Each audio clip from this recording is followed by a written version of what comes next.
I'm not gonna go walk it. I don't wanna get run over. I'll loan you a bike. Just in terms of the rail line there, and what they have for right of way, is there additional room Oh, yeah. between the street and the railroad?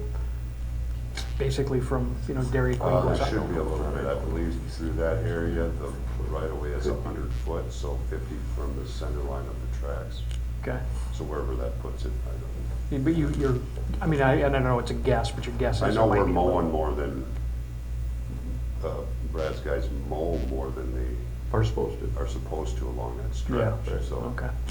So I think there's we're probably a up to little the bit, rock right now, so. there's probably a little bit more room there then. And just guess, I'm not holding you to that, but, okay. Yeah, okay. And then the other thing I want to mention is the project we've already approved, the industrial road sanitary extension. If you remember, that was awarded to Salzma Contracting. I believe it had an August completion. They've asked if they've gotten slowed down on a couple other projects, so we're going to end up giving them an extra month, and I think that'll come as a change order to you guys. I think we did clear it to make sure it was okay with the individual that's building that building up on top of the hill. That building doesn't have a sewer, and they'll need it. So if we push it off a month, he'll make it work. So that's what I had for update. We're not under a time crunch with that, so. No, I just get done this fall. Right, right. Yeah.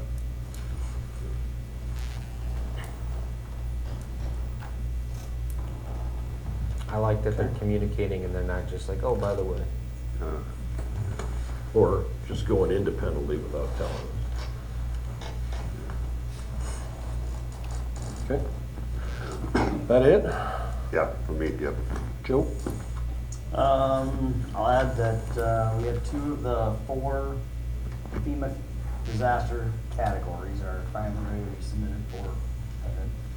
The other 2 are still in the process. So we should be getting some money for the 2 smaller ones here real soon. Good.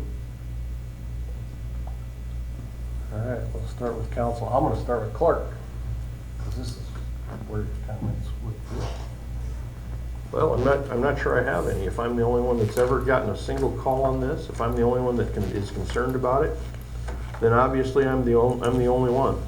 I know on trees for a fact that's not the case, but once again, if that's why, if I'm just up here lonely banging a drum, then I'll stop banging the drum. I don't understand the tree one though. Maybe explain it to me. What is the tree? We already have. We are responsible, the city of Lamar's is responsible for trees in the parkway. And, I mean, I'm gonna go by memory now.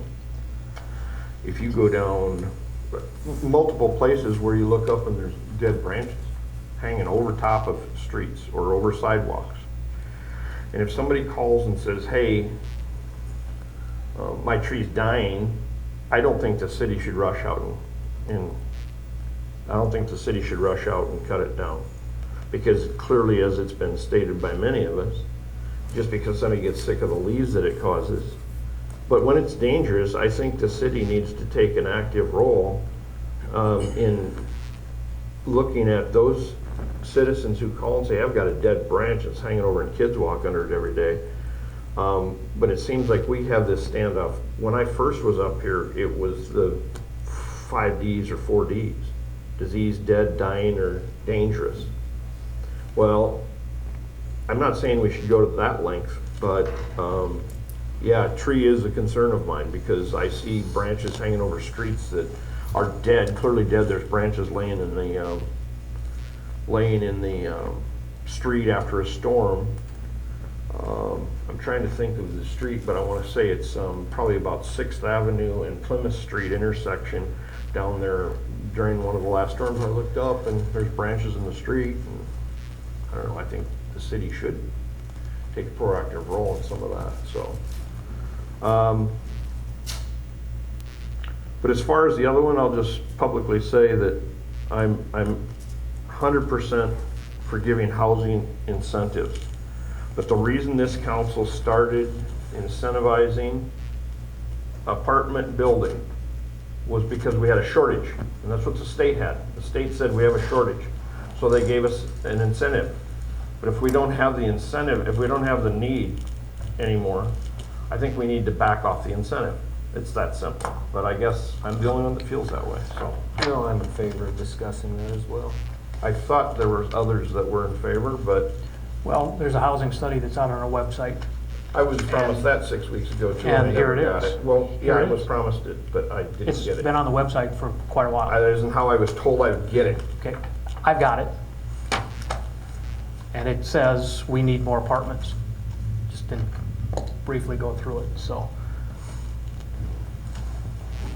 I mean, we're not, I mean, the fact of the matter is, we're not gonna be able to build single-family or housing quickly enough to meet the kind of growth that we're looking for.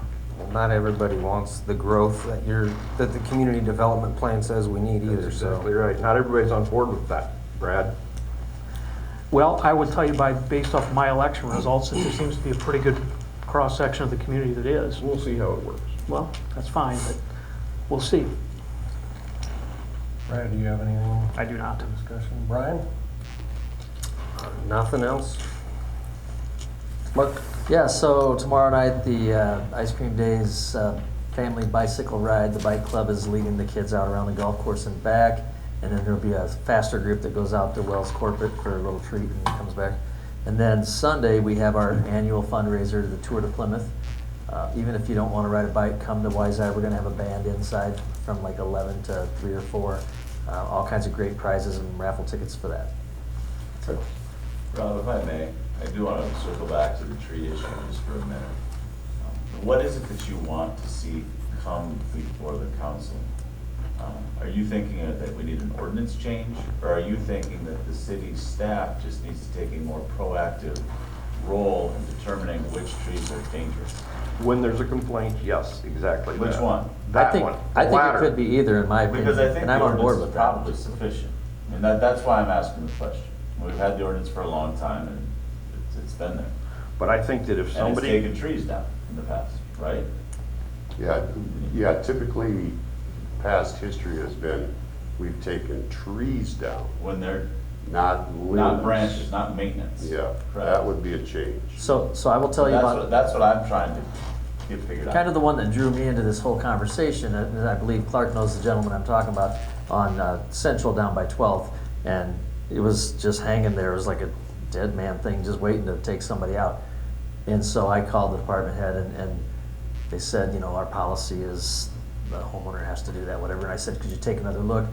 Took another look, got around the back side of it, saw it had a split, said, okay, now that qualifies to take it down. And I was grateful that they got on it and they took it down, and those people are super happy. But I think, yes, we need maybe be a little more proactive, a little less worried about we're doing too much work. I think I'd rather be safer, and I don't know, every homeowner can just hire somebody to come out and take that down. There, it's just gonna sit until something happens. It does cause me caution if you want to change an ordinance to make the city responsible for maintaining trees. I don't like that. I think more of a direction to the department head, at least for now, and see how it goes going forward. I think that, I'm gonna listen to your legal advice, because I understand what you're saying, but I also think that you could set up a group of people, including but not limited to the fire chief, police chief, city administrator, code enforcement, or Scott Knight, who goes out and determines if it is a danger to the public. Not in their, but a danger. And if it's determined by those individuals it is not a danger, then I agree. I'm not interested in going out and doing city maintenance on people's trees in the parkway. But that very instance that Mark spoke about, when that individual called me first, I said, call Mark Sturgeon. And the reason I said call Mark Sturgeon is because, you see, I feel like a broken record a lot of times. He's just Clark bitching again. But the reason it went somewhere is because Mark called.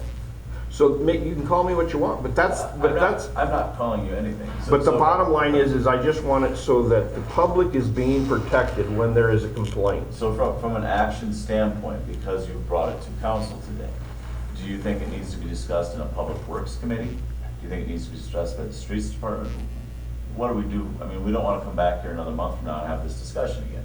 what is the action step that we need to take? Public Works, Public Safety, Okay. you know? I think that's you advise us. That's maybe where you step in and say, this is how we should handle it. I think the ordinance is sufficient. Okay, if you do, So then that's my take on it. But if you want to talk about different city policies on reviewing trees, that's more of a policy decision than a legal decision. well, I'll listen to your counsel That on would it. It's work. not something that I want dropped. Okay, So take it to committee. I think so, His- yeah. sounds like it to me. I'll add to the discussion items on my take. I'm really disappointed to hear the lack of support for the community betterment plan that you both voted for, as well as all the good things that have come out of it and that are coming out of it. We've had some unbelievable traction so far, and we're like 1 year in. So I can't see where the negative's coming from here. And so disappointed to hear that. But I don't think So- you're being fair. When you say we both voted for it, I was very clear at that meeting that by accepting this plan, I am not endorsing one, and you can go back and look. I am not endorsing one part of it, or all of it, or any of it. I am accepting that you completed a project. But I don't think there's negativity here. When I see something going lopsided, yeah, there's been tons of good growth. So it's not all negative. It's not even close Is to all there any negative. negative? From the input I get, nobody really wants to live in a city of 20,000. Yep, that's the input I get. We had a public vote on a school bond issue that passed on the first time that nobody thought would. There's been constant enforcement and reinforcement of this plan and what it's done for our community, and this direction. I don't understand I see The things like the negativity. downtown parking spaces are all full at night because we've got civic-minded people who are putting their own money into fixing buildings Yeah. and bringing in businesses. And I know for years I've heard from different people saying, you know, there's nothing to do in this town, or there's nowhere to shop, or there's nothing to eat. I like that we have more of that stuff going on. I agree, we need to be real careful on our growth. I don't want to bring in just everybody and anybody. Yeah, I don't want a huge crime wave coming. I mean, I work in court. I know what happens when you have too many people brought in. But measured growth is a good thing. I mean, we want to expand our tax base. We want to have more opportunities. Yeah, and we haven't seen any of the negativity at this point in time. So that's where I'm just baffled, but whatever. We'll move on to our closed session recommendation. It's recommended the council enter a closed session to discuss the city administrator's performance, and the city administrator has requested the closed session. I did put it in writing, Mike. I know you did. On your request. I did. Make a motion. Motion to enter closed session per Iowa Code Section 21.5I to evaluate the professional competency of an individual, the city administrator, whose appointment, hiring, performance, or discharge is being considered when necessary to prevent needless and irreparable injury to that individual's reputation, and that individual requests a closed session. Second. We have a motion and a second. Roll call, please. Hick, Yes. Goodchild, Yep. Bruns, Yes. Sturgeon. Yes. I'm gonna use the bathroom before we start. I'll start.